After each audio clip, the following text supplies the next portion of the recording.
Within the past few minutes, Buckingham Palace has announced the death of Her Majesty Queen Elizabeth II. A double rainbow broke through the clouds over Buckingham Palace shortly after the Queen's passing was announced.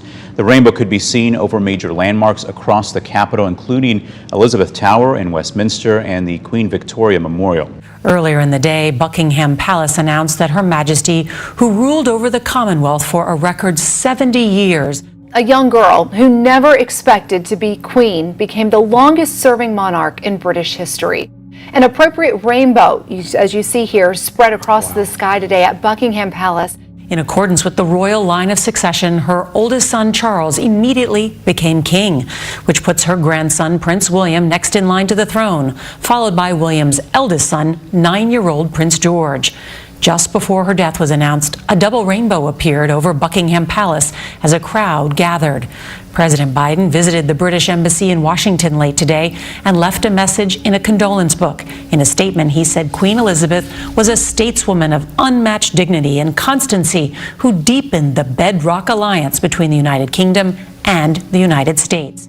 The crowds gathered, and the most significant change, of course, the flagpole above Buckingham Palace, where the Union flag has now been lowered. As people gathered outside the gates to await news about the monarch's condition, they witnessed the phenomenon, which appeared after dark clouds and rainfall turned into bursts of sunshine, many calling it a sign of good news to come, while others think it symbolizes Her Majesty crossing the Rainbow Bridge.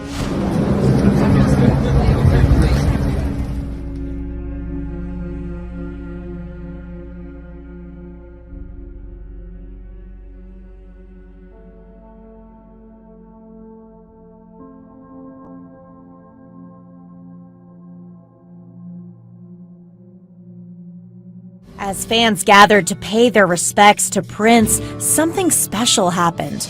A giant rainbow stretched across the sky directly over the late singer's Paisley Park compound in Minnesota.